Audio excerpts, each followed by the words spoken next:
Hi, I'm Ken Green from Bitsilk Investments and welcome to today's quick market update. By the end of this video, you should be up to date with the recent movements in the market and have a game plan for what's going to happen going forward. Okay, so on today's menu, we have the risk-off ravioli. So I'm going to go through what does this mean, what are the implications going forward, and then we're going to get into a little bit more depth about this stuff here. Okay, so the risk-off ravioli. Risk-off is short for risk-off sentiment, which refers to investors buying safer assets and selling riskier ones, for example, buying government bonds and selling stocks. Ravioli is an Italian pasta dish. Put them together and you can say pasta la vista, baby, to the stocks because they are going down. Right, so let's look at the first chart in the bottom right here. So we can see we've actually had the opposite from March until September. We had a risk-on period. So that means that investors are buying riskier assets such as stocks, such as commodities and commodity currencies such as the Aussie dollar, and they're selling safe haven currencies, for example, and sovereign bonds. And that translates very nicely onto this chart here, where you can see that stocks represented by the S&P 500 index have blasted to the upside since March. And then we have the dollar, which is a safe haven currency, represented by the dollar index, which has sold off sharply since March. And we have a near perfect inverse correlation here.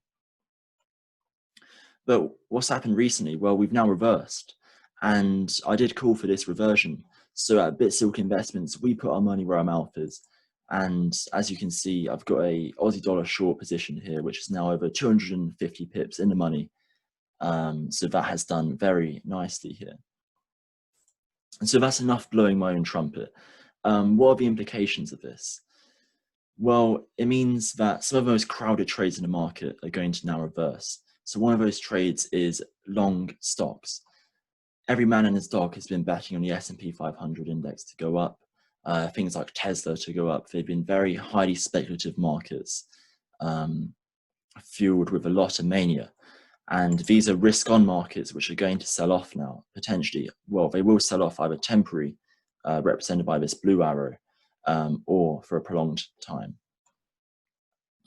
Right, so we have things like the S&P, it's going to be reversion of the past 4 months trends in many markets. So it's going to be all the risk-on markets. So the S&P 500, things like oil, let's have a look at crude oil.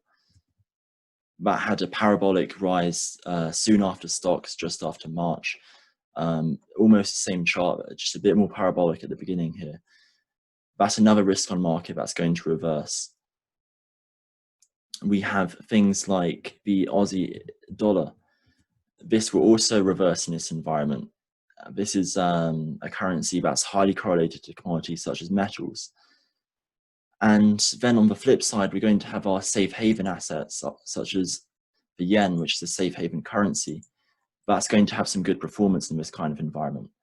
The yen got beat down during the risk-on environment, but now it's reversed significantly.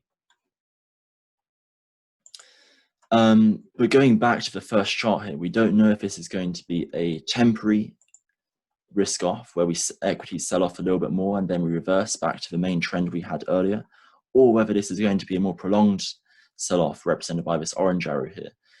What we do know though is this is definitely an inflection point. Much different to the inflection point people are calling all the way up this rally. People were saying we've been very disconnected from the fundamentals and saying we're going to be at a do or die scenario up here. But up here, the trend was still in place to the upside. We're now at a very different position. We've had the biggest sell-off since the March rally started. And now we can really see markets sell off, as this trend by some measures could be considered broken. And we could have a continued sell-off, or we're going to have a little bit more of a sell-off and then reverse back to the main trend. What this means is you should really be taking some food off the table if you're holding any positions such as long S&P 500, and maybe even getting some downside exposure considering, depending on what the market gives you. So why has this happened? Well, part of it is to do with what I just said about taking food off the table if you have risky assets. So around here, we were up 60% from the March lows. So a lot of fund managers have decided they're going to take some profit now. and closing out their positions. They've had a very nice profits from the lows, 6%. That's beautiful. And they're claiming their bonuses. And I would do the exact same if I was in their position. We also have that fundamental backdrop that you've all heard before, which is the fiscal stimulus has rolled off or been reduced. We have extreme valuations way disconnected from intrinsic valuations. So Tesla, recently I saw that the market cap of Tesla was greater than the combined market cap of every single other automobile manufacturer in the world. That's just a bunch of baloney. That's ridiculous. We have election risk in November, which is ever creeping up. We have a vaccine that's been priced in by the market, but it's still nowhere to be seen. So with this fundamental backdrop, it didn't take much for the market to roll over in this way. Okay, so to recap in this quick update, we are now at an inflection point. Protect your positions and watch out for a reversion of the past 4-month trends in the markets we've mentioned, which are listed over here.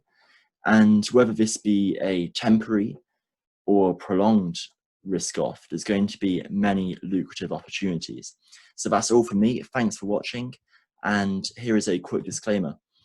All price and forecasts correspond to the date of this publishing. The information contained in this publishing does not constitute research or recommendation from any Bitsilk Investments Ltd entity to the reader.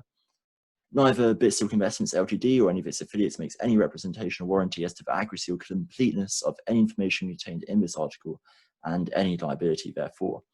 Finally, this information is strictly for education and training purposes only.